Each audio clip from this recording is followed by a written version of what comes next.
Hi everyone, this is Neha. Welcome back to the channel. Hope you all are doing great. तो आज है हमारी business studies की one shot lecture series का day 2 and today we are going to do our chapter number 2 principles of management. देखो कल वाली class में हम लोगों ने हमारा चैप्टर नंबर 1 करा था nature and significance of management, जिसमें हम लोगों ने सारी बेसिक चीजें डिस्कस कर ली। अब आज बात करेंगे प्रिंसिपल्स ऑफ मैनेजमेंट की। देन कल वाली क्लास में हम लोग करेंगे बिजनेस एनवायरमेंट, उसके बाद में वही हमारे मैनेजमेंट के जो पांचों फंक्शंस है वो हम लोग डिस्कस करेंगे। शुरू करें फटाफट से। तो देखो चैप्टर का क्या नाम है, प्रिंसिपल्स ऑफ मैनेजमेंट। तो सबसे पहले तो ये समझो कि प्रिंसिपल क्या होता है। तो देखो एक तो होता है PRINCIPAL वाला, आपके स्कूल वाला प्रिंसिपल, मतलब बॉस, हेड। यहां पर है PLE। इस प्रिंसिपल का मतलब होता है सिद्धांत। देखो हर इंसान बोलता है ना कि मेरे सिद्धांत हैं, ये मेरे उसूल है, मैं इस पर्टिकुलर काम को ऐसे ही करता हूं। उन सिद्धांत, उन प्रिंसिपल्स, उन उसूलों को बोला जाता है प्रिंसिपल। प्रिंसिपल मतलब क्या होता है, कुछ फंडामेंटल ट्रुथ है कि यार ये चीज फंडामेंटल ट्रुथ है, ये कोई पर्टिकुलर काम ऐसे ही होता है और ये चीजें ऐसे ही हवा में निकल कर नहीं आई। ये सारी चीजें किस पर बेस्ड होती हैं, कॉज एंड इफेक्ट रिलेशनशिप पर बेस्ड होती हैं कि अगर आप कुछ ऐसा करोगे, ये अगर कॉज होगा तो इसका ये इफेक्ट होगा, इसका ये रिजल्ट, ये आउटकम निकल कर आएगा। तो प्रिंसिपल का मतलब है फंडामेंटल ट्रुथ, जो ऐसे ही नहीं बने हैं, बहुत ज्यादा रिसर्च के बाद में बने हैं। कॉज एंड इफेक्ट रिलेशनशिप पर बेस्ड होते हैं कि अगर आप ऐसा करोगे तो इसका ये इफेक्ट होगा, इसका ये आउटकम निकल कर आएगा। सेम ऐसे ही मैनेजमेंट के भी कुछ प्रिंसिपल्स होते हैं जिन्हें हम बोलते हैं principles of management. Principles of management का मतलब है ये जो प्रिंसिपल्स है ये सिर्फ क्या है, कुछ जनरल गाइडलाइंस है, कुछ जनरल गाइडलाइंस है जो बताती हैं कि मैनेजर का बिहेवियर कैसा होना चाहिए, किसी भी पर्टिकुलर सिचुएशन में जो मैनेजर है वो किस तरह से बिहेव करे। ये जनरल गाइडलाइंस है जो मैनेजर को हेल्प करती हैं डिसीजंस लेने के लिए, किसी भी पर्टिकुलर सिचुएशन में डील करने के लिए कि मैनेजर का बिहेवियर कैसा होना चाहिए, मैनेजर किसी भी पर्टिकुलर सिचुएशन में किस तरह से डिसीजंस ले। तो इन जनरल गाइडलाइंस को हम लोग क्या बोलते हैं, प्रिंसिपल्स ऑफ मैनेजमेंट। समझ में आ गया। अब देखो कभी कंफ्यूज मत होना, मैनेजमेंट प्रिंसिपल्स अलग होते हैं और साइंस के जो प्रिंसिपल्स होते हैं वो अलग होते हैं। हम लोगों ने कल भी पढ़ा था मैनेजमेंट जो है वो प्योर साइंस नहीं है, वो सोशल साइंस है, इन एग्जैक्ट साइंस है। तो साइंस के प्रिंसिपल्स अलग होते हैं, मैनेजमेंट के प्रिंसिपल्स अलग होते हैं। साइंस के प्रिंसिपल्स रिजिड हैं, इन्हें आप बार बार चेंज नहीं कर सकते, इन्हें आप सिचुएशन के अकॉर्डिंग, टाइम के हिसाब से चेंज नहीं कर सकते। लेकिन मैनेजमेंट के प्रिंसिपल्स फ्लेक्सिबल होते हैं, इन्हें आप सिचुएशन के अकॉर्डिंग चेंज कर सकते हो। वही लिखा है जो साइंस के प्रिंसिपल हैं वो टाइम के साथ साथ में चेंज नहीं होते। कल भी वही है कि अगर हम एप्पल को छोड़ते थे तो वो नीचे गिरता था, आज भी अगर एप्पल को छोड़ोगे तो वो नीचे ही गिरेगा ग्रेविटेशनल फोर्स की वजह से। लेकिन मैनेजमेंट के प्रिंसिपल्स एनवायरनमेंट के अकॉर्डिंग चेंज होते रहते हैं, टाइम के अकॉर्डिंग चेंज होते रहते हैं। साइंस के प्रिंसिपल्स कैसे हैं, स्टैटिक है, यानी कि रिजिड है, चेंज नहीं कर सकते। मैनेजमेंट के प्रिंसिपल्स के अंदर जो मैनेजर है वो अपनी क्रिएटिविटी, अपने स्किल्स के अकॉर्डिंग, जो भी पर्टिकुलर सिचुएशन चल रही है उसके अकॉर्डिंग मैनेजमेंट के प्रिंसिपल्स को चेंज करता रहता है। समझ में आ गया। अब देखो एक तो होते हैं मैनेजमेंट के प्रिंसिपल्स जो हम लोग पढ़ रहे हैं, प्रिंसिपल्स ऑफ मैनेजमेंट, एक होता है टेक्निक्स ऑफ मैनेजमेंट। ये दोनों बातें भी डिफरेंट हैं। मैनेजमेंट के प्रिंसिपल्स क्या है, मैंने पीछे भी आपको बताया, कुछ ब्रॉड और जनरल गाइडलाइंस हैं जो मैनेजर को हेल्प करती है कि मैनेजर किस तरह से डिसीजंस ले, मैनेजर का बिहेवियर कैसा होना चाहिए, किसी भी पर्टिकुलर सिचुएशन में मैनेजर किस तरह से डील करे, कैसे बिहेव करे। वो ब्रॉड और जनरल गाइडलाइंस क्या है, मैनेजमेंट प्रिंसिपल्स हैं। लेकिन टेक्निक्स ऑफ मैनेजमेंट अलग चीजें हैं। देखो हर काम को करने के लिए कुछ मेथड्स होते हैं, हर काम को करने के लिए, किसी भी जॉब को करने के लिए कुछ मेथड्स को फॉलो करना जरूरी है, कुछ सीक्वेंसेस, कुछ सीरीज, कुछ प्रोसीजर्स को फॉलो करना जरूरी है। थोड़ी सी टेक्निकल बातें हैं। इन मेथड्स, इन प्रोसीजर्स, इन सीरीज वगैरह को हम लोग क्या बोल देते हैं, टेक्निक्स ऑफ मैनेजमेंट। समझ में आ गया। अब देखो टेक्निक्स में हम ज्यादा चेंजेस नहीं कर सकते, मेथड्स, प्रोसीजर्स में ज्यादा चेंजेस नहीं कर सकते, तो ये कम फ्लेक्सिबल हैं। प्रिंसिपल्स ऑफ मैनेजमेंट के अंदर हम लोग सिचुएशन के अकॉर्डिंग चेंजेस कर सकते हैं, मॉडिफाई कर सकते हैं, तो ये फ्लेक्सिबल ज्यादा है। समझ में आया। अब कई बार लोग सोचते हैं कि जो मैनेजमेंट के प्रिंसिपल्स हैं वही वैल्यूज भी होती है क्या। देखो वैल्यूज अलग होती हैं, मैनेजमेंट के प्रिंसिपल्स अलग होते हैं। वैल्यूज का मतलब है, आप लोगों ने मॉरल साइंस पढ़ी होगी बचपन के अंदर, तो हमारी कुछ मॉरल मॉरल वैल्यूज होती है ना, एथिकल नेचर की होती हैं कि हमें कभी झूठ नहीं बोलना चाहिए, बड़ों की रिस्पेक्ट करनी चाहिए, दूसरों को हेल्प करना चाहिए, ऑनेस्ट रहना चाहिए, हम लोगों को फेयर रहना चाहिए, काइंड रहना चाहिए। ये मॉरल वैल्यूज होती हैं। जो मैनेजमेंट के प्रिंसिपल्स हैं वो क्या है, जनरल गाइडलाइंस है जो मैनेजर को हेल्प करती हैं। तो ये मैनेजरियल एक्शंस के लिए होती है, मैनेजर्स के लिए होती हैं। ये चीजें सब लोगों के लिए, सारे इंडिविजुअल्स के लिए है। मॉरल वैल्यूज के इंडिविजुअल्स को सोसाइटी में किस तरह से बिहेव करना है, ये सारी बातें टेक्निकल नेचर की हैं, मैनेजमेंट के काम में आती हैं। ये सारी बातें एथिकल नेचर की हैं कि एक कॉमन पर्सन को सोसाइटी में किस तरह से बिहेव करना है। तो समझ में आ गया मैनेजमेंट प्रिंसिपल्स क्या हैं। कुछ ब्रॉड और जनरल गाइडलाइंस हैं जो मैनेजर को हेल्प करती हैं कि मैनेजर का बिहेवियर कैसा हो, किसी भी पर्टिकुलर सिचुएशन में मैनेजर किस तरह से बिहेव करे, किस तरह से मैनेजर्स डिसीजंस लेने में मैनेजर को ये प्रिंसिपल्स ऑफ मैनेजमेंट हेल्प करते हैं। समझ में आ गया अच्छे से। आगे बात करते हैं nature of principles of management, कि ये जो प्रिंसिपल्स ऑफ मैनेजमेंट है इनका क्या नेचर है, यानी कि इसके क्या फीचर्स हैं, क्या कैरेक्टरिस्टिक्स हैं। 7 है, 1 बाय 1 डिस्कस करते हैं।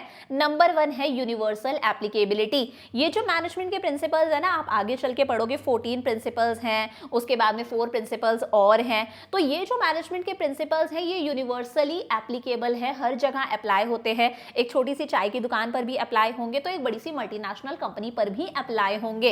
एक पब्लिक सेक्टर एंटरप्राइज में भी अप्लाई होते हैं तो प्राइवेट सेक्टर एंटरप्राइजेस में भी अप्लाई होते हैं। एक मैन्युफैक्चरिंग कंसर्न में भी अप्लाई होते हैं, एक सर्विस देने वाली आउटलेट में भी अप्लाई होते हैं। हर जगह पर मैनेजमेंट के प्रिंसिपल्स अप्लाई होते हैं, चाहे कैसा भी ऑर्गेनाइजेशन हो, प्रॉफिट मेकिंग ऑर्गेनाइजेशन हो, चाहे एक एनजीओ हो। समझ में आ गया, यूनिवर्सल एप्लीकेबल है यानी कि परवेसिव है। सेकेंड है जनरल गाइडलाइंस है, मैंने पीछे भी बताया था मैनेजमेंट के प्रिंसिपल्स सिर्फ मैनेजर्स को जनरल गाइडलाइंस देते हैं कि मैनेजर का पर्टिकुलर सिचुएशन में कैसा बिहेवियर होना चाहिए। ये मैनेजर को हेल्प करते हैं कि मैनेजर किस तरह से डिसीजंस ले। ये कभी भी मैनेजर को किसी भी प्रॉब्लम का रेडीमेड सॉल्यूशन ऑफर नहीं करते कि भाई इस पर्टिकुलर सिचुएशन में ऐसा कर लो, ना भाई ना, सिर्फ जनरल गाइडलाइंस देते हैं, बाकी सारा काम मैनेजर को करना है। मैनेजर इन प्रिंसिपल्स को मॉडिफाई करेगा पर्टिकुलर सिचुएशन के हिसाब से, तो रेडीमेड सॉल्यूशन कभी भी ऑफर नहीं करा जाता। Formed by practice and experimentation. अब ये जो मैनेजमेंट के इतने सारे प्रिंसिपल्स आप पढ़ोगे ये ऐसे ही रातों रात लपो में नहीं बने हैं, बहुत ज्यादा डीप और थॉरो रिसर्च करी जाती है, प्रॉपर्ली चीजों को ऑब्जर्व करा जाता है कि ऐसा करेंगे तो इसका ये आउटकम निकल कर आएगा। बहुत सारे एक्सपेरिमेंट्स करे जाते हैं तब जाके मैनेजमेंट के प्रिंसिपल्स बनते हैं। समझ में आया। फ्लेक्सिबल होते हैं, मैंने पीछे भी बताया था मैनेजमेंट के प्रिंसिपल्स फ्लेक्सिबल हैं। कभी भी मैनेजर किसी भी पर्टिकुलर सिचुएशन के हिसाब से इन प्रिंसिपल्स को चेंज कर सकता है, मॉडिफाई कर सकता है, क्योंकि मैनेजर किसके साथ में डील कर रहा है, ह्यूमन बींग्स, एम्प्लॉइज के साथ में डील कर रहा है। और एम्प्लॉइज का behaviour time to time change होता रहता है, हर इंडिविजुअल का बिहेवियर एक दूसरे से अलग होता है, तो इन प्रिंसिपल्स को मॉडिफाई कर सकते हैं, फ्लेक्सिबल है। मेनली बिहेवियरल है। ये प्रिंसिपल्स क्यों बनाए गए हैं, ताकि हम ह्यूमन बिहेवियर को मॉडिफाई कर सके, ह्यूमन एटीट्यूड को चेंज कर सके। ये प्रिंसिपल्स क्यों बनाए गए हैं, ताकि वर्कर्स और मैनेजर्स के बिहेवियर को मॉडिफाई करा जा सके, उनके बिहेवियर को ऐसा बनाया जा सके कि यार हमें ऑर्गेनाइजेशन के गोल्स को अचीव करना है। तो ये क्या करते हैं, ह्यूमन बीइंग्स लेबर के बिहेवियर को इन्फ्लुएंस करते हैं, मॉडिफाई करते हैं। कॉज एंड इफेक्ट रिलेशनशिप पर बेस्ड है, हर प्रिंसिपल इसी चीज पर बेस्ड है कि अगर आप किसी पर्टिकुलर सिचुएशन में किसी प्रिंसिपल को अप्लाई करोगे तो इसका ये इफेक्ट होगा, इसका ये आउटकम निकल कर आएगा। फॉर एग्जाम्पल अगर मैं कहती हूँ एक प्रिंसिपल है डिवीजन ऑफ वर्क, कि काम को छोटे छोटे से हिस्सों में डिवाइड कर दो, सारा काम एक ही बंदे को मत दो, काम को छोटे छोटे से टास्क, छोटी छोटी सी जॉब्स में डिवाइड करो और हर बंदे से थोड़ा थोड़ा काम करवाओ उस बंदे के एक्सपीरियंस और क्वालिफिकेशन के बेसिस पर, तो अपने आप प्रोडक्शन ज्यादा होगा, स्पेशलाइजेशन होगा, हर बंदा वो काम कर रहा है जिस काम में वो परफेक्ट है, स्पेशलाइज्ड है, तो अपने आप प्रोडक्टिविटी इंक्रीज होगी। तो अगर आप कोई पर्टिकुलर प्रिंसिपल अप्लाई करोगे तो उसका ये आउटकम निकल कर आएगा। कॉज एंड इफेक्ट रिलेशनशिप है। कंटिंजेंट होता है, ये जो मैनेजमेंट प्रिंसिपल्स हैं ये प्रिवेलिंग सिचुएशन, प्रेजेंट में क्या सिचुएशन चल रही है उस पर डिपेंडेंट होते हैं, इसीलिए मैनेजर को इन प्रिंसिपल्स में चेंज करना पड़ता है, मॉडिफिकेशन करना पड़ता है। एनवायरनमेंट में जो चेंज आ रहा है उसके अकॉर्डिंग, जो भी करंट सिचुएशन है उसके अकॉर्डिंग इन प्रिंसिपल्स को चेंज करना पड़ता है। तो किस पर डिपेंडेंट होते हैं ये, प्रिवेलिंग यानी कि जो प्रेजेंट में सिचुएशन चल रही है उस पर डिपेंडेंट होते हैं। समझ में आ गया, नेचर क्लियर है। आगे बात करते हैं importance of principles of management. अब ये जो मैनेजमेंट के प्रिंसिपल्स हैं ये क्यों इंपॉर्टेंट है? देखो इसका मतलब है कि मैनेजमेंट के प्रिंसिपल्स की नॉलेज होना क्यों इंपॉर्टेंट है। अभी आगे चलकर आप बहुत सारे प्रिंसिपल्स पढ़ोगे, इन प्रिंसिपल्स की नॉलेज होना क्यों इंपॉर्टेंट है, इसकी क्या सिग्निफिकेंस है। नंबर 1 है providing managers with useful insight into reality. देखो अगर कोई मैनेजर मैनेजमेंट के प्रिंसिपल्स पढ़ता है तो डेफिनेटली उससे उसकी नॉलेज इंप्रूव होगी। अभी आप पढ़ोगे आपकी नॉलेज इंप्रूव होगी, आपकी अंडरस्टैंडिंग और डेवलप होगी, आपकी एबिलिटी, आपकी कैपेसिटी और इंप्रूव होगी। और आगे चल के रियलिटी में जब रियल लाइफ सिचुएशन में आप मैनेजर्स बनोगे तो आप फिर उन प्रिंसिपल्स को प्रैक्टिकली अप्लाई कर सकते हो। आप सही टाइम पर सही प्रिंसिपल को अप्लाई कर सकते हो, सही डिसीजंस ले सकते हो। तो दीज प्रिंसिपल्स गाइड मैनेजर्स, ये प्रिंसिपल्स मैनेजर्स को गाइड करते हैं कि वो राइट टाइम पर राइट डिसीजंस ले सके सही सिचुएशन में, प्रैक्टिकल लाइफ के अंदर। Second is optimum utilisation of resources and effective administration. अगर किसी पर्सन ने मैनेजमेंट के प्रिंसिपल्स पढ़ रखे हैं, उसे इन चीजों की नॉलेज है, तो डेफिनेटली वो हर काम कैसे करेगा, प्लान्ड तरीके से करेगा। बिजनेस का हर काम कैसे करेगा, प्लान्ड तरीके से करेगा। ऑर्गेनाइजेशन को सिस्टमैटिक बना के चलेगा, सिस्टमैटिकली सारा काम होगा। सोच समझकर वो सारे के सारे जो ह्यूमन रिसोर्सेज हैं, जो लेबर है हमारी, जितने भी फिजिकल रिसोर्सेज है, मशीनरी वगैरह, उनसे मैक्सिमम बेनिफिट लेगा, उनका प्रॉपर यूटिलाइजेशन करेगा, ऑप्टिमम यूटिलाइजेशन करेगा, कोई वेस्टेज नहीं करेगा। साइंटिफिक डिसीजन, अगर किसी भी पर्सन ने मैनेजमेंट के प्रिंसिपल्स पढ़ रखे हैं तो वो कोई भी डिसीजन ऐसे ही नहीं लेगा। हर डिसीजन उसका कैसा होगा, थॉटफुल होगा, सोचा समझा डिसीजन होगा, कुछ भी इंट्यूशंस पर बेस्ड नहीं होगा कि मुझे तो ऐसा लग रहा था।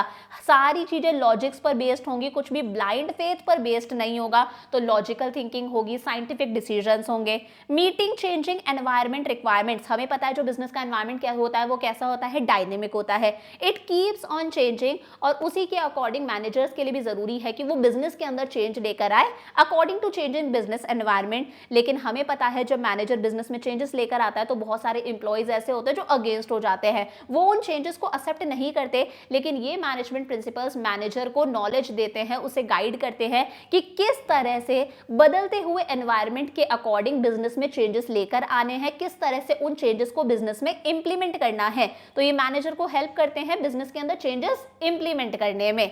इफेक्टिव एडमिनिस्ट्रेशन, ऑब्वियस सी बात है, बिजनेस से रिलेटेड जितने भी प्लान्स बनाए जाते हैं, जितनी भी पॉलिसीज, जितने भी प्रोग्राम्स बनाए जाते हैं, वो ऐसे ही नहीं बनाए जाते। ये सारे प्लान्स, पॉलिसीज, प्रोग्राम्स कैसे बनाए जाते हैं, मैनेजमेंट प्रिंसिपल्स को दिमाग में रख के, तो इस काम में भी हेल्प करते हैं। फुलफिलिंग सोशल रिस्पॉन्सिबिलिटी, जो मैनेजमेंट प्रिंसिपल्स हैं वो सिर्फ ऑर्गेनाइजेशन के लिए ही नहीं होते।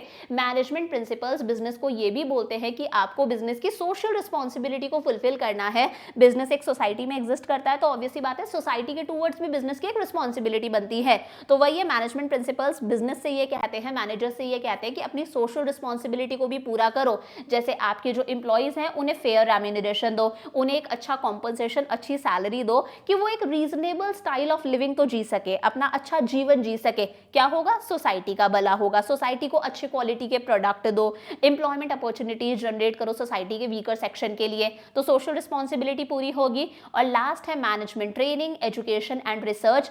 अगर मैनेजमेंट की फील्ड में कोई भी ट्रेनिंग प्रोवाइड करनी है, मैनेजमेंट की फील्ड में एजुकेशन लेनी है और रिसर्च और डेवलपमेंट का काम करना है, तो उसके लिए इन मैनेजमेंट प्रिंसिपल्स की नॉलेज होना जरूरी है। जितने भी साइंटिफिक जजमेंट होते हैं, जो भी लॉजिकल थिंकिंग है, जितना भी इस काम में रिसर्च एंड डेवलपमेंट होता है, ये सारा का सारा किस पर बेस्ड होता है, मैनेजमेंट प्रिंसिपल्स पर बेस्ड होता है। और मैनेजमेंट से रिलेटेड जितनी भी थ्योरीज वगैरह बनती हैं वो भी किसे ध्यान में रखकर बनाई जाती हैं, मैनेजमेंट प्रिंसिपल्स को दिमाग में रख के बनाई जाती हैं। तो इस फील्ड में कोई भी रिसर्च एंड डेवलपमेंट करना है, कुछ भी थ्योरीज वगैरह बनानी है, आगे पढ़ाई करनी है, तो मैनेजमेंट प्रिंसिपल्स की नॉलेज होना जरूरी है। समझ में आ गया?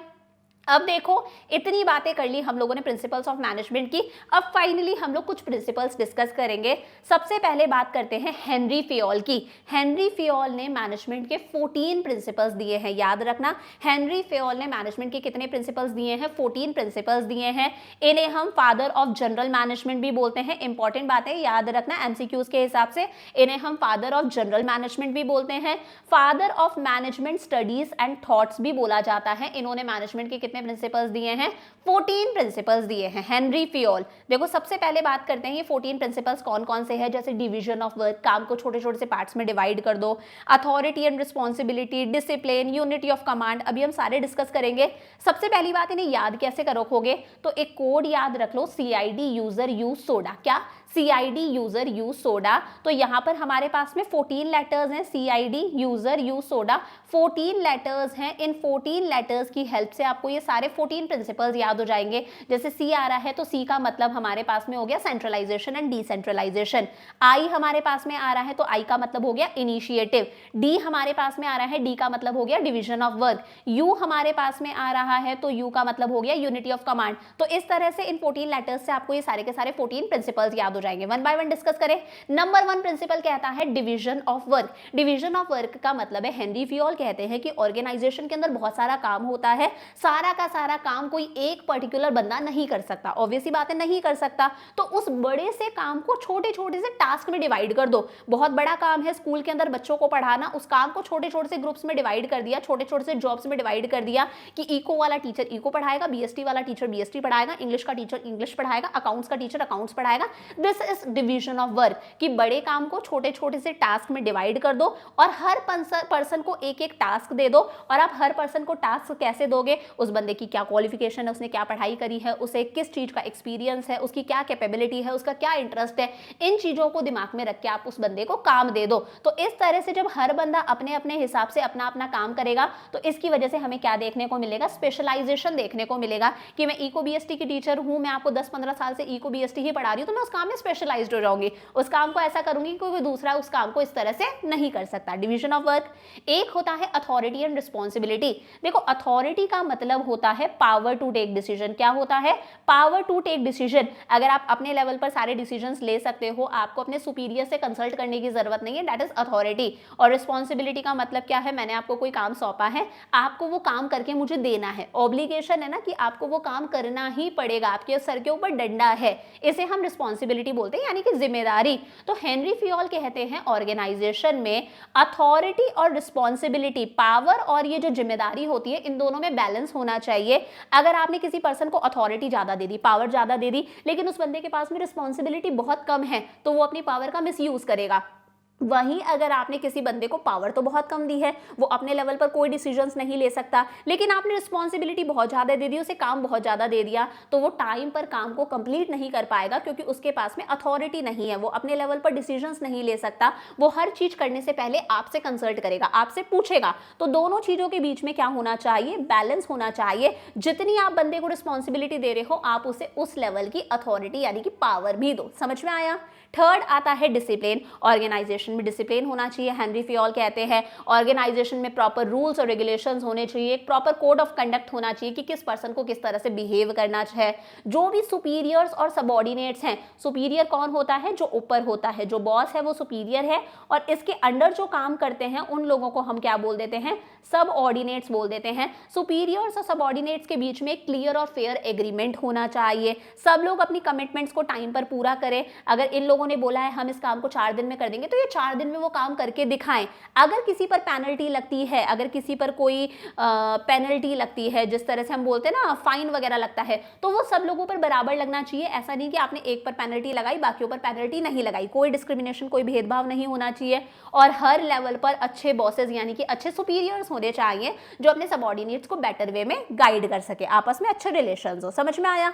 एक होता है unity of command. Unity of command का मतलब है कि भाई ऑर्गेनाइजेशन में जो एम्प्लॉइज हैं उनके ऊपर एक ही बॉस होना चाहिए। इसका मतलब क्या है, ये जो बंदा है हमारा सबऑर्डिनेट, इस सबऑर्डिनेट के ऊपर एक ही सुपीरियर होना चाहिए, इसका एक ही बॉस होना चाहिए। अगर इसके ऊपर 2 बॉस होंगे ना, तो ये बंदा हमेशा कंफ्यूज रहेगा कि मैं पहले किसका ऑर्डर सुनूं, पहले मैं किसका ऑर्डर इंप्लीमेंट करूं। तो वही है, हर ऑर्गेनाइजेशन के अंदर जो सबऑर्डिनेट्स हैं उनके ऊपर एक ही बॉस होना चाहिए, वो एक ही बॉस के टूवर्ड्स अकाउंटेबल, आंसरेबल होने चाहिए। अगर बंदे को एक से ज्यादा बॉसेस ऑर्डर देंगे तो बंदा कंफ्यूज हो जाएगा कि मैं किसके ऑर्डर को पहले एग्जीक्यूट करूं, किसका काम पहले करूं। समझ में आया। Unity of command. एक होता है यूनिटी ऑफ डायरेक्शन। दोनों में कंफ्यूज मत होना। यूनिटी ऑफ डायरेक्शन का मतलब है कि हर ऑर्गेनाइजेशन का एक ही कॉमन गोल होना चाहिए।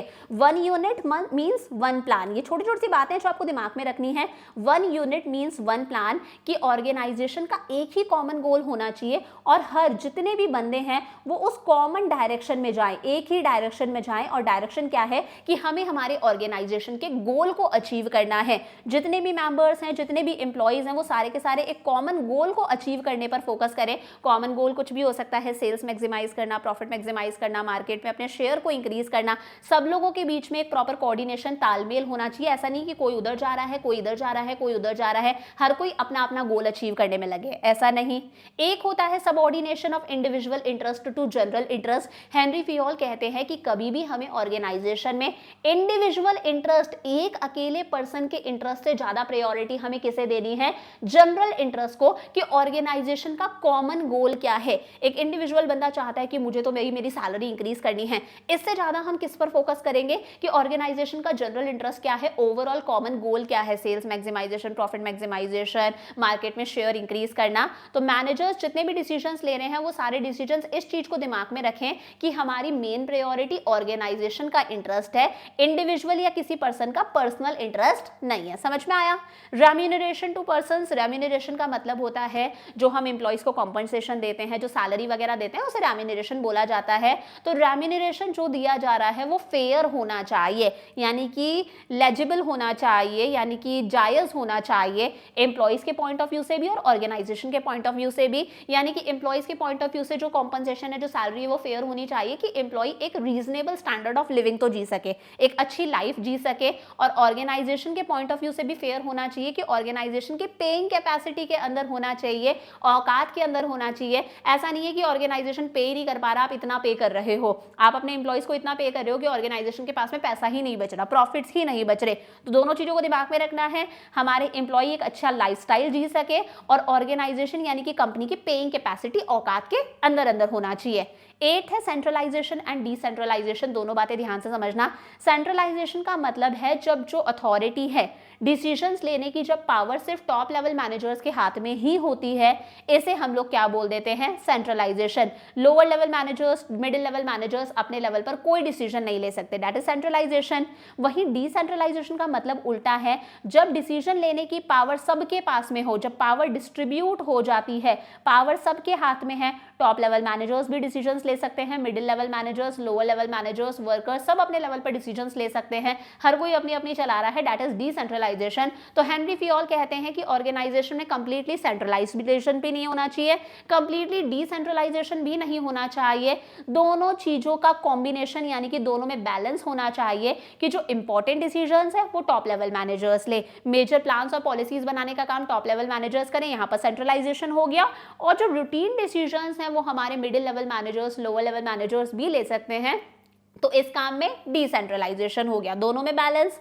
9th आता है principle of scalar chain. Henri Fayol कहते हैं कि किसी भी ऑर्गेनाइजेशन के अंदर एक लाइन ऑफ अथॉरिटी होनी चाहिए जो कैसे फ्लो करती है, हाईएस्ट टू लोएस्ट रैंक्स पर फ्लो करती है। इसका मतलब है इस तरह से एक लाइन ऑफ अथॉरिटी होनी चाहिए। सबसे पहले जैसे ए है, ये सबसे ऊपर है, सबसे सुपीरियर है, इसके नीचे बी और सी आ गए, ये कौन है, ये इसके सबऑर्डिनेट है, इससे नीचे काम कर रहे हैं, इनके पास में कम पावर है। फिर हमारे पास में डी और ई आ गए, इनके पास में और भी कम पावर है। और उसके पास बाद में हमारे पास में एफ और जी आ गए, इनके पास में सबसे कम पावर है। सबसे ऊपर वाले के पास में सबसे ज्यादा अथॉरिटी है, सबसे ज्यादा पावर है, सबसे नीचे वालों के पास में सबसे कम अथॉरिटी है, सबसे कम पावर है। अब मैंने कहा मान लो डी को कोई बात पहुंचानी है सी के पास, तो डी पहले बात किसको बताएगा, बी को, बी कम्युनिकेट करेगा ए को और ए कम्युनिकेट करेगा सी को। इसे हम लोग बोलते हैं स्कालर चेन। क्या बोलते हैं, स्कालर चेन, यानी कि फॉर्मल लाइन ऑफ अथॉरिटी, एक चेन ऑफ अथॉरिटी है, एक चेन ऑफ कम्युनिकेशन है जो कैसे फ्लो करती है, टॉप टू बॉटम फ्लो करती है। जैसे फॉर एग्जांपल मान लो ए को कोई बात बतानी है एफ को, तो ए बात किसको बताएगा, बी को, बी बात किससे बताएगा, डी को, और डी अल्टीमेटली बात किससे बताएगा, एफ को बताएगा। तो यहाँ पर इंफॉर्मेशन सब लोगों के पास में पहुंचेगी। इस तरह से स्कालर चेन यानी कि chain of authority, chain of communication follow होनी चाहिए। लेकिन साथ ही साथ में हेनरी फियोल ये भी बोलते हैं, इंपॉर्टेंट बात है कि अगर कभी इमरजेंसी वाली सिचुएशन आ जाती है तो इस स्कालर चेन के अंदर शॉर्टकट भी पॉसिबल है, जिस शॉर्टकट को बोला जाता है गैंग प्लैंक। क्या बोला जाता है, गैंग प्लैंक। ए को बात एफ तक पहुंचानी थी, ए ने कैसे पहुंचाई, ए ने बी को बताया, बी ने डी को, डी ने किसे बताया, एफ को। लेकिन मान लो इमरजेंसी की सिचुएशन है, फटाफट से कम्युनिकेशन करना है, तो ए डायरेक्टली बात एफ को भी बता बता सकता है डी और बी को बताए बिना, इस शॉर्टकट को हम लोग क्या बोल देते हैं, गैंग प्लैंक। बहुत इंपॉर्टेंट बात है, यहां से क्वेश्चन बन सकता है, इंपॉर्टेंट है, याद रखना दोनों बातें। 10th है प्रिंसिपल ऑफ ऑर्डर, यानी कि जो हर चीज है ऑर्गेनाइजेशन के अंदर, जितने भी टूल्स हैं, जो भी मशीनरी है, जो भी इक्विपमेंट्स हैं, जो भी लोग हैं, उनके लिए एक प्रॉपर प्लेस होनी चाहिए और हर पर्सन, हर चीज जो है वो अपनी प्लेस पर होने चाहिए। ऐसा नहीं है कि कभी मैनेजर को ढूंढने में टाइम लग गया, पता ही नहीं है मैनेजर का कैबिन कौन सा है, मैनेजर कहाँ बैठता है, कोई फिक्स्ड पोजीशन नहीं है, तो मैनेजर को ढूंढने में बहुत टाइम लग रहा है। मुझे कोई टूल, कोई औजार चाहिए, मुझे पता ही नहीं है कि इस टूल को कहाँ रखा जाता है, टूल को ढूंढने में बहुत टाइम लग गया, ऐसा नहीं होना चाहिए। हर चीज के लिए एक प्रॉपर प्लेस होनी चाहिए। लिखा है ना एवरीथिंग एवरीवन, हर चीज के लिए और हर पर्सन के लिए एक प्रॉपर प्लेस होनी चाहिए और हर चीज और हर पर्सन अपनी प्रॉपर जगह पर होना चाहिए। ऑर्गेनाइजेशन में ऑर्डर होना चाहिए ताकि लोगों को और टूल्स, मशीनरी वगैरह को ढूंढने में टाइम वेस्ट कम हो। प्रिंसिपल ऑफ इक्विटी का मतलब है कि हर पर्सन को आप ऑर्गेनाइजेशन में इक्वली ट्रीट करोगे, एम्प्लॉइज को इक्वली ट्रीट करो, फेयर, जस्ट और काइंड ट्रीटमेंट होना चाहिए। आप कोई डिस्क्रिमिनेशन, कोई भेदभाव नहीं कर सकते हो सेक्स के बेसिस पर, आप रिलीजन के बेसिस पर, नेशनैलिटी के बेसिस पर, लैंग्वेज के बेसिस पर, कलर के बेसिस पर, इन सब चीजों के बेसिस पर कोई भेदभाव नहीं चलेगा, सबको बराबरी से ट्रीट करो। Principle of stability of tenure of personnel क्या कहता है, इसका मतलब है कि अगर बंदा ऑर्गेनाइजेशन के अंदर आया है, कोई एम्प्लॉय ऑर्गेनाइजेशन के अंदर आया है, तो आप उसे थोड़ी सी देर में निकालो मत। ऐसा नहीं हो कि 6-7 महीने में आपने बंदे को निकाल दिया। स्टेबिलिटी ऑफ टेन्योर होना चाहिए कि बंदे के मन में स्टेबिलिटी हो कि इस ऑर्गेनाइजेशन के अंदर मेरी जॉब पक्की है, मुझे निकाला नहीं जाएगा कभी भी। जैसे गवर्नमेंट के अंदर होता है कि मेरी जॉब पक्की है, मुझे कभी भी निकाला नहीं जाएगा। अगर बंदा आया है तो आप उसे एक रीजनेबल टाइम तो दो कि वो अपनी स्किल्स आपको दिखा सके, अपनी क्रिएटिविटी, अपना काम आपको दिखा सके। 6-7 महीने तो बंदे को एडजस्ट होने में लग जाते हैं एक नई जगह पर। तो स्टेबिलिटी ऑफ टेन्योर होना चाहिए कि बंदे को लगना चाहिए कि यार इस ऑर्गेनाइजेशन में जो मेरी पोजीशन है वो एक फिक्स्ड टेन्योर के लिए फिक्स है, मुझे यहां से निकाला नहीं जाएगा। उसे एक रीजनेबल टाइम मिलना चाहिए कि वो आपको रिजल्ट्स दे सके, अपने स्किल्स और अपना टैलेंट दिखा सके। टर्नओवर यानी कि जो निकालना होता है ना, फटाफट से निकाला, हायरिंग एंड फायरिंग वाली पॉलिसी, ये कम से कम होनी चाहिए। इनिशिएटिव का मतलब है हम हमारे बंदों को, हमारे एम्प्लॉइज को एनकरेज करें, वो सेल्फ मोटिवेटेड रहे कि वो आगे से अपने कोई ना कोई सजेशंस दे। इनिशिएटिव मतलब पहल करना, वो सेल्फ मोटिवेटेड रहें कि वो आगे से सोचे, आगे से अपने सजेशंस दे, कुछ ना कुछ बताएं, आगे से वो प्लान को एग्जीक्यूट करे, प्लान पर काम करे। और इसके लिए ज़रूरी है एम्प्लॉय सजेशन सिस्टम होना चाहिए। हर ऑर्गेनाइजेशन, हर कंपनी अपने एम्प्लॉयज़ के जो क्रिएटिव सजेशंस हैं, जो आइडियाज़ हैं, उन्हें वेलकम करे कि आप अपना ओपिनियन दो, आप अपने सजेशंस दो। तो इस तरह से ऑर्गेनाइजेशन में एम्प्लॉय सेल्फ मोटिवेटेड होने चाहिए कि वो आगे से सोचें, प्लान के बारे में बताएं, प्लान को खुद इंप्लीमेंट करें यानी कि पहल करें। और लास्ट है एस्पिरिट डी कॉर्प्स, यानी कि ऑर्गेनाइजेशन के अंदर एक टीम स्पिरिट होनी चाहिए, हार्मनी होनी चाहिए सारे के सारे एम्प्लॉइज के बीच में। मैनेजर आई वर्ड का यूज ना करके किसका यूज करे, हम का, मैं ना करे, वो हम करे, वी करे। तो ऑर्गेनाइजेशन में टीम स्पिरिट, हार्मनी होनी चाहिए सारे वर्कर्स के बीच में, आपस में म्यूचुअल ट्रस्ट होना चाहिए, भाईचारे वाली फीलिंग होनी चाहिए, बिलोंगिंगनेस होनी चाहिए। This is Spirit D corps. समझ में आ गया? तो ये 14 प्रिंसिपल्स हम लोगों ने किसके कर लिए, हेनरी फियोल के। हेनरी फियोल ने मैनेजमेंट के कितने प्रिंसिपल्स दिए, 14 प्रिंसिपल्स। इन्हें हम बोलते हैं फादर ऑफ जनरल मैनेजमेंट या फिर father of management studies and thought. समझ में आया? अब आगे हम लोग बात करते हैं scientific management by F W. Taylor. देखो जिस तरह से फियोल ने हमें 14 प्रिंसिपल्स दिए, उसी तरह से एफ.डब्ल्यू. टेलर भी हैं, फेडरिक विंस्लो टेलर इनका पूरा नाम है। इन्होंने हमें मैनेजमेंट के 4 प्रिंसिपल्स दिए हैं, लेकिन ये 4 प्रिंसिपल्स कौन से हैं, साइंटिफिक प्रिंसिपल्स ऑफ मैनेजमेंट है। याद रखना कौन से प्रिंसिपल्स हैं, साइंटिफिक प्रिंसिपल्स ऑफ मैनेजमेंट। इसीलिए इन्हें हम फादर ऑफ साइंटिफिक मैनेजमेंट भी बोलते हैं। क्या बोलते हैं, फादर ऑफ साइंटिफिक मैनेजमेंट। समझ में आ गया? इन्होंने हमें कितने प्रिंसिपल्स दिए हैं, 4 साइंटिफिक प्रिंसिपल्स दिए हैं मैनेजमेंट के। कौन कौन से हैं, साइंस होनी चाहिए, not rule of thumb, harmony not discord, cooperation not individualism, development of each and every person to his और her greatest efficiency and prosperity. One by one देखो। सबसे पहले है science not rule of thumb. अब यहां पर Taylor कहते हैं ऑर्गेनाइजेशन में हर चीज साइंस पर बेस्ड होनी चाहिए, लॉजिकल थिंकिंग पर बेस्ड होनी चाहिए। कुछ भी करने से पहले प्रॉपर साइंटिफिकली इंक्वायरी करो। कोई भी चीज रूल ऑफ थंब पर बेस्ड नहीं होनी चाहिए। रूल ऑफ थंब का मतलब है कोई भी चीज इंट्यूशंस पर बेस्ड नहीं होनी चाहिए कि मैनेजर ने बोल दिया हमें तो ऐसा लगा, या फिर हमारे जमाने में तो ऐसा ही होता था, हमारी कंपनी में तो ऐसा ही होता है। इस तरह से कुछ भी नहीं होना चाहिए। कोई भी चीज हिट एंड मिस मेथड पर बेस्ड नहीं होनी चाहिए, ऐसा कर लो, अगर ये सक्सेसफुल नहीं होगा तो ये वाला मेथड अप्लाई कर लेना, ये मेथड अप्लाई कर लो, ये सक्सेसफुल नहीं होगा तो ये वाला मेथड अप्लाई कर लेना।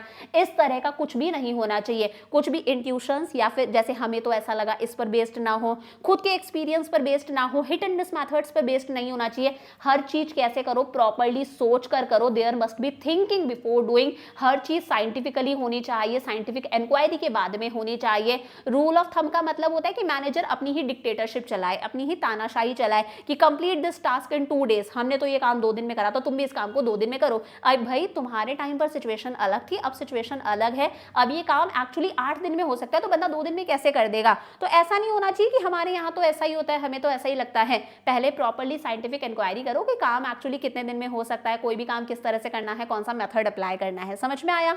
एक होता है हार्मनी नॉट डिस्कॉर्ड। देखो हार्मनी नॉट डिस्कॉर्ड का मतलब है हर ऑर्गेनाइजेशन के अंदर 2 ग्रुप होते हैं। एक ग्रुप होता है मैनेजर्स का ग्रुप, मैनेजमेंट का ग्रुप, और एक ग्रुप होता है बेचारे वर्कर्स का ग्रुप। अब ये जो दोनों ग्रुप्स हैं ना, ये एक दूसरे को अपना अपना राइवल समझते हैं, यानी कि अपना अपना दुश्मन समझते हैं। जैसे वर्कर्स को लगता है कि हमसे काम ज्यादा करवाया जाता है और हम अंडर पेड है, हमें पे कम करा जाता है। समझ में आया। और मैनेजर्स को लगता है workers are good for nothing, इनसे तो कुछ काम नहीं होगा, तो ये किसी काम के लायक नहीं है। टेलर बोलता है भाई दोनों ही ग्रुप्स, मैनेजर्स और वर्कर्स को एक दूसरे के टूवर्ड्स अपना जो एटीट्यूड है, अपना जो आउटलुक, जो नजरिया है वो बदलने की जरूरत है। दोनों एक दूसरे को अपना राइवल, दुश्मन ना समझें। पैटर्नलिस्टिक स्टाइल ऑफ मैनेजमेंट होना चाहिए। मैनेजर्स को ये फील होना चाहिए कि जो वर्कर्स हैं वो हमारे बच्चे हैं। अगर ये वर्कर्स अच्छे से खुश रह के काम करेंगे तो ऑर्गेनाइजेशन अपने आप ग्रो करेगा। तो दोनों में हार्मनी नहीं होनी चाहिए, किसी तरह के डिस्कॉर्ड यानी कि कोई लड़ाई वगैरह नहीं होनी चाहिए। थर्ड है कोऑपरेशन नॉट इंडिविजुअलिज्म। अभी जो पीछे हम लोगों ने देखा हार्मनी नॉट डिस्कॉर्ड, ये उसी का एक्सटेंशन है। उसी को अगर हम और स्ट्रेच कर देंगे और बढ़ा देंगे तो हमें क्या मिलेगा, कोऑपरेशन नॉट इंडिविजुअलिज्म। तो ये लाइन एमसीक्यू में भी पूछी जाती है। This principle is the extension of harmony not discord. Harmony not discord का extension कौन सा principle है, cooperation not individualism, कि organization के अंदर जो laborers हैं और जो managers हैं उन लोगों के बीच में आपस में cooperation होना चाहिए, यानी कि वो मिलजुल कर काम करे, individual interest के बारे में ना सोचे, managers खुद के बारे में ना सोचे, workers खुद के बारे में ना सोचे, बल्कि वो मिलकर cooperate करके काम करे। आपस में competition नहीं होना चाहिए, एक दूसरे के उन्हें rival दुश्मन नहीं बनना चाहिए, बल्कि आपस में cooperation होना चाहिए। दोनों को ये रियलाइज होना चाहिए कि हम लोग एक दूसरे पर डिपेंडेंट हैं। मैनेजमेंट को कभी भी अगर वर्कर्स कोई कंस्ट्रक्टिव सजेशंस दे रहे हैं, एक अच्छे आइडियाज दे रहे हैं, तो मैनेजर्स को अपने कान बंद नहीं करने चाहिए, उनके सजेशंस को सुनना चाहिए। वहीं जो वर्कर्स हैं उन्हें भी अननेसेसरीली जो स्ट्राइक्स है, जो हड़ताल वगैरह है, वो नहीं करनी चाहिए अननेसेसरीली। फोर्थ है development of each and every person to his और her greatest efficiency and prosperity. Last principle है हर पर्सन, ऑर्गेनाइजेशन के अंदर जो जितने भी एम्प्लॉइज हैं सबका डेवलपमेंट हो, सबकी ग्रोथ हो, सबकी एफिशिएंसी इंक्रीज हो, सबकी प्रोस्पेरिटी के बारे में सोचो, सबकी ग्रोथ के बारे में सोचो। क्योंकि हमें पता है जो इंडस्ट्री की एफिशिएंसी है, जो बिजनेस की ग्रोथ है, वो किस पर डिपेंडेंट होती है, वर्कर्स पर डिपेंडेंट होती है। और वर्कर्स की ग्रोथ किस पर डिपेंडेंट होती है, वर्कर्स की ट्रेनिंग पर डिपेंड होती है। और ये भी मैटर करता है कि आपने किस तरह के बंदे को सिलेक्ट करा है, किस तरह के बंदे को आपने हायर करा है। तो टेलर बोलते हैं जब आप बंदे का सिलेक्शन कर रहे हो ना, आपके सामने 100 बंदे हैं, 100 में से आपको 5 को सिलेक्ट करना है, तो वो सिलेक्शन सोच समझ के होना चाहिए। प्रॉपर्ली टेस्ट लो, प्रॉपर्ली इंटरव्यू लो, फिर आप बंदे को सिलेक्ट करो। और एक बार अगर आपने बंदे को सिलेक्ट कर लिया तो आप उसे काम कैसे दो, आप उसको काम देते टाइम पर दिमाग में रखो उस बंदे की क्या क्वालिफिकेशन है, उसका क्या इंटरेस्ट है, उसे किस चीज का एक्सपीरियंस है, उसकी क्या कैपेबिलिटीज है।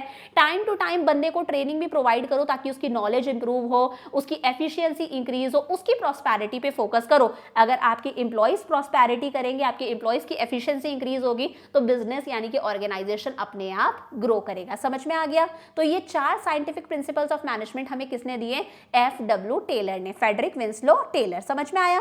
अब देखो टेलर ने हमें सिर्फ प्रिंसिपल्स ही नहीं दिए, टेलर ने हमें मैनेजमेंट की कुछ साइंटिफिक टेक्निक्स भी बताई हैं। टेक्निक्स मतलब मेथड्स और प्रोसीजर्स भी बताए हैं। तो FW टेलर ने हमें 5 साइंटिफिक टेक्निक्स बताई हैं मैनेजमेंट की। कौन कौन सी, functional foremanship, standardization and simplification of work, work study इसमें 4 तरह की स्टडीज आएंगी, differential, piece wage system and mental revolution. One by one discuss करें। सबसे पहले आता है फंक्शनल फोरमैनशिप, बहुत इंपॉर्टेंट है, बहुत ध्यान से समझना। फंक्शनल फोरमैनशिप का मतलब है, टेलर कहते हैं कि ऑर्गेनाइजेशन के अंदर ऐसा नहीं है कि जो लोग प्रोडक्शन कर रहे हैं, जो लोग आउटपुट बना रहे हैं, वही लोग प्लानिंग का काम भी कर रहे हैं, बेचारे वही प्लानिंग भी करेंगे, वही प्रोडक्शन भी करें, ऐसा नहीं होना चाहिए। जो भी फैक्ट्री है उसे दो हिस्सों में डिवाइड कर दो। एक डिपार्टमेंट होना चाहिए प्लानिंग का डिपार्टमेंट, और एक होना चाहिए प्रोडक्शन डिपार्टमेंट। प्लानिंग वाले सिर्फ प्लानिंग का काम करेंगे और प्रोडक्शन वाले एक्चुअली प्रोडक्शन करेंगे, एक्चुअली आउटपुट जनरेट करेंगे। तो ये प्लानिंग डिपार्टमेंट का हेड कौन है? Planning incharge. और प्रोडक्शन डिपार्टमेंट का हेड कौन है? Production in charge. अब टेलर कहते हैं इन दोनों डिपार्टमेंट्स के अंदर भी, प्लानिंग और प्रोडक्शन डिपार्टमेंट के अंदर भी चार फंक्शनल एक्सपर्ट्स होने चाहिए। क्या होने चाहिए?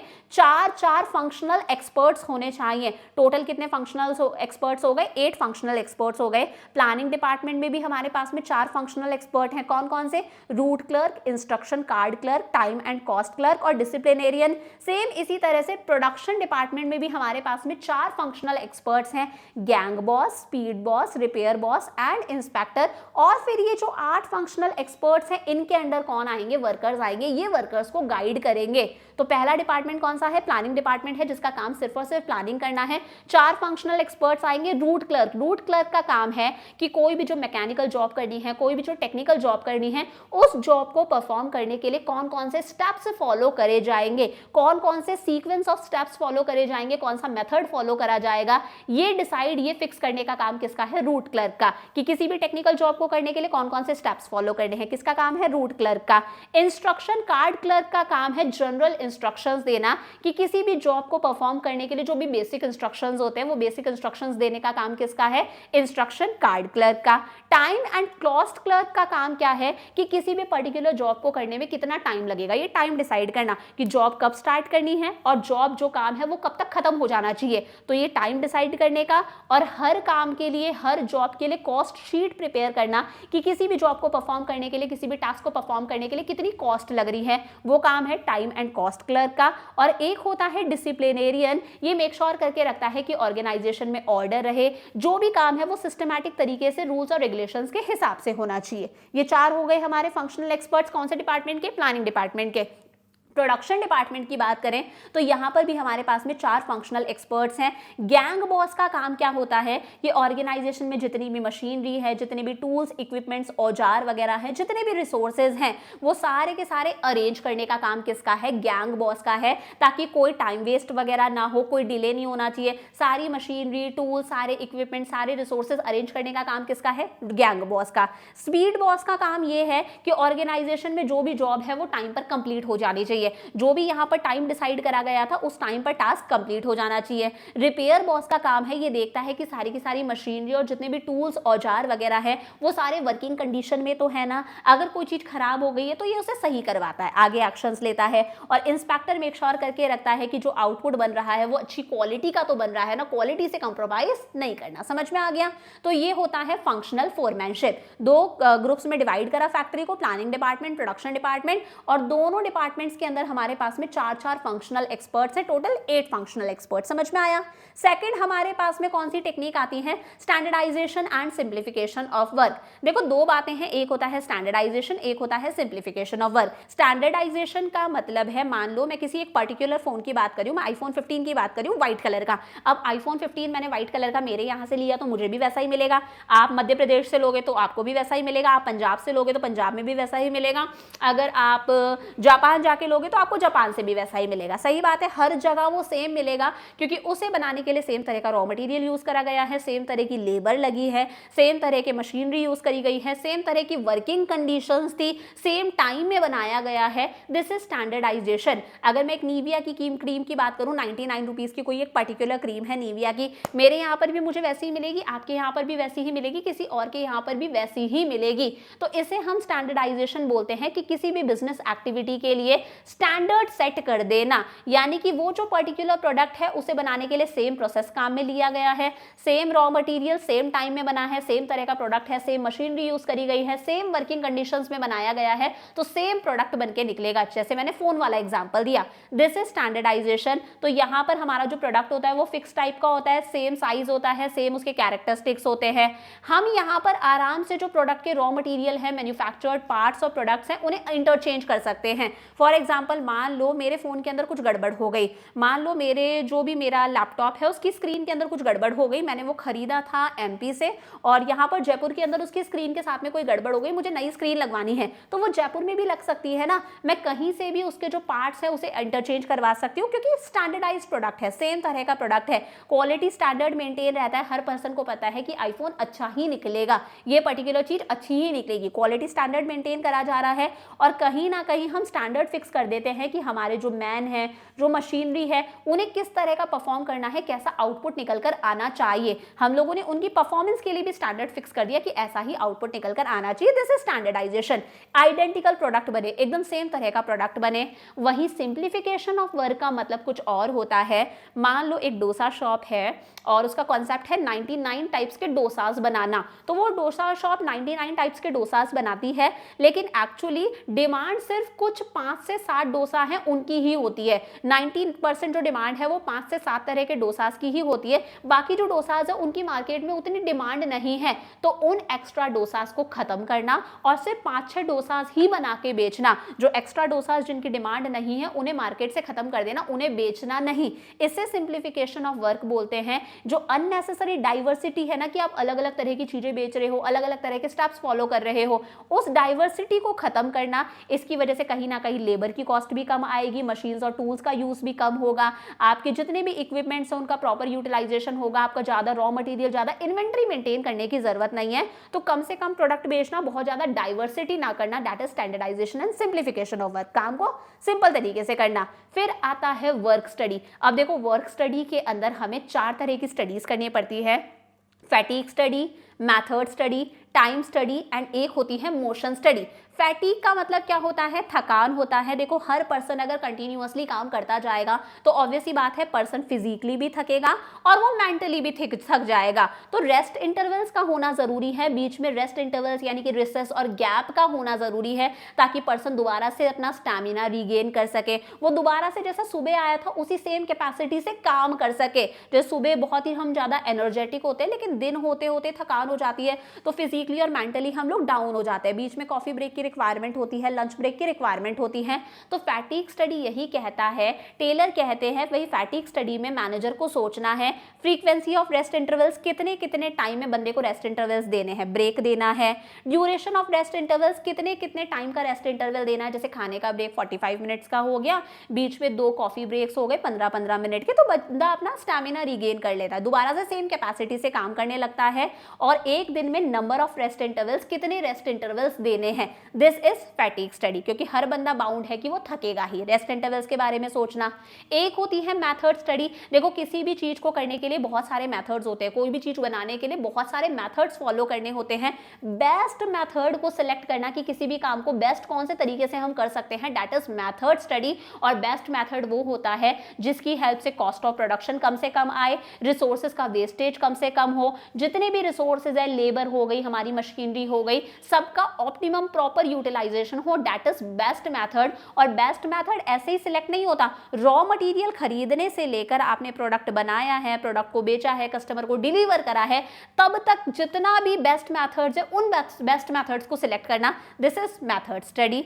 एक होता है टाइम स्टडी। टाइम स्टडी का मतलब है ये पहचानना कि किसी भी पर्टिकुलर जॉब को, किसी भी वेल डिफाइंड जॉब को परफॉर्म करने में कितना टाइम लगेगा, कितना स्टैंडर्ड टाइम लगेगा, दिस इज टाइम स्टडी। इसके लिए अलग अलग तरह की डिवाइसेस यूज करी जाती है, जैसे स्टॉप वॉच यूज कर दी कि भाई काम करना शुरू करा बंदे ने, तब आपने स्टॉप वॉच स्टार्ट कर दी, जब उसका काम कंप्लीट हो जाएगा तब आपने स्टॉप वॉच को क्लोज कर दिया, तो आपको पता चल जाएगा यार स्टैंडर्ड कितना टाइम लगता है इस जॉब को परफॉर्म करने में।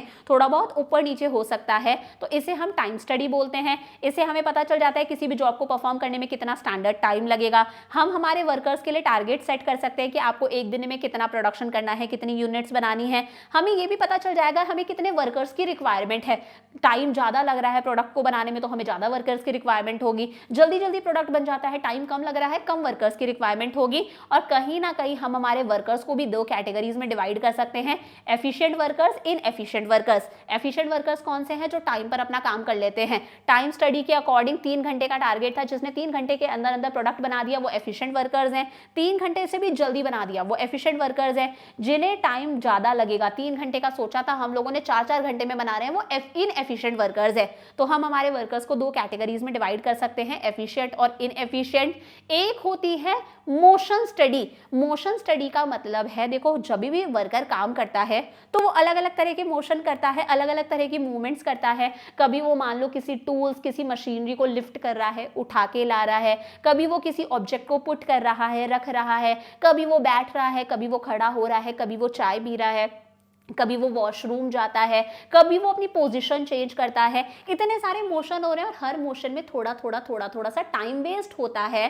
जैसे बंदा यहाँ पे बैठा है लेकिन जो टूल बॉक्स है, जो औजारों का बॉक्स है, वो बहुत दूर रखा हुआ है। अब बार बार वो टूल्स लेने इतनी दूर जाता है तो इतना सारा ये अननेसेसरी मूवमेंट से इतना टाइम वेस्ट हो रहा है। इस तरह की मूवमेंट्स को एलिमिनेट करो। जहां पर बंदा बैठा है वहीं पर आसपास में उसका टूल बॉक्स होना चाहिए ताकि वो फटाफट से ले ले, टाइम वेस्ट कम हो। वॉशरूम बहुत दूर है तो वॉशरूम पास में होना चाहिए ताकि टाइम वेस्ट ना हो। अननेसेसरी मूवमेंट्स को एलिमिनेट करना चाहिए। जितने भी इक्विपमेंट्स हैं, जितने भी टूल्स हैं, वो इस तरह से बने हुए होने चाहिए और हर चीज की एक प्रॉपर प्लेस होनी चाहिए ताकि अननेसेसरी मूवमेंट्स कम से कम हो। फिर हमारे पास में ये मेथड स्टडीज भी हो गई। फिर हमारे पास में आ जाता है फोर्थ हमारा डिफरेंशियल पीस वेज सिस्टम। देखो डिफरेंशियल पीस वेज सिस्टम का मतलब यही है कि बंदे को हम उसकी प्रोडक्टिविटी के हिसाब से पे करें। वर्कर्स को दो कैटेगरीज में डिवाइड कर दो, एफिशिएंट एम्प्लॉइज और इनएफिशिएंट एम्प्लॉइज। जो टाइम पर काम कंप्लीट कर लेते हैं, जितना टारगेट दिया है उतना प्रोड्यूस कर लेते हैं, उससे ज्यादा प्रोड्यूस करते हैं, एफिशिएंट वर्कर्स। जो टाइम पर टारगेट पूरा नहीं कर पाते, जितना बोला था उतनी यूनिट्स प्रोड्यूस नहीं कर पाते, वो इनएफिशिएंट एम्प्लॉइज। एफिशिएंट एम्प्लॉइज को पे ज्यादा करो, इनएफिशिएंट एम्प्लॉइज को पे कम करो। अगर आप एफिशिएंट एम्प्लॉइज को ज्यादा पे करोगे तो वो मोटिवेटेड रहेंगे, हमेशा ज्यादा ही प्रोडक्शन करेंगे ताकि उन्हें पे ज्यादा मिलता रहे। वो हमेशा एफिशिएंट वर्कर्स की कैटेगरी में रहना पसंद करेंगे। और इसकी वजह से कहीं ना कहीं जो इनएफिशिएंट वर्कर्स हैं उनके भी मन में आएगा कि यार हम भी एफिशिएंट वर्कर्स बन जाते हैं, हम भी टाइम पर काम करते हैं, हम भी प्रोडक्शन ज्यादा करते हैं तो हमें भी पे ज्यादा मिलेगी। तो इस तरह से जब बंदे को हम यूनिट्स प्रोड्यूस होने के हिसाब से पे करते हैं तो जो इनएफिशिएंट वर्कर है वो भी एफिशिएंट वर्कर बनना चाहता है। अपने आप ऑर्गेनाइजेशन की प्रोडक्टिविटी इंक्रीज होगी। और लास्ट है मेंटल रिवॉल्यूशन। पीछे भी हम लोगों ने पढ़ा था। मेंटल रिवॉल्यूशन का मतलब क्या है? जो मैनेजर्स हैं और जो वर्कर्स हैं, इन दोनों को एक दूसरे के टूवर्ड्स अपना जो एटीट्यूड है वो चेंज करने की जरूरत है। आपस में कोऑपरेशन होनी चाहिए। इन दोनों को अपने एक दूसरे के टूवर्ड्स अपना जो एटीट्यूड है, जो आउटलुक है, जो नजरिया है, वो चेंज करने की जरूरत है। एक दूसरे को ये अपना राइवल, दुश्मन ना समझे, आपस में कोऑपरेशन होना चाहिए। पहले से ये जो प्रीजुडिस होता है ना, जो पहले से थिंकिंग बना रखी है कि मैनेजर्स को लगता है workers are good for nothing, workers को लगता है हमें पे कम करा जाता है, हमसे काम ज्यादा करवाया जाता है, ये सारी की सारी प्रीजुडिस खत्म हो, आपस में मिलजुल कर काम करे, कोऑपरेशन होना चाहिए, मेंटल रिवॉल्यूशन होना चाहिए। समझ में आ गया? एंड करते हैं चैप्टर को।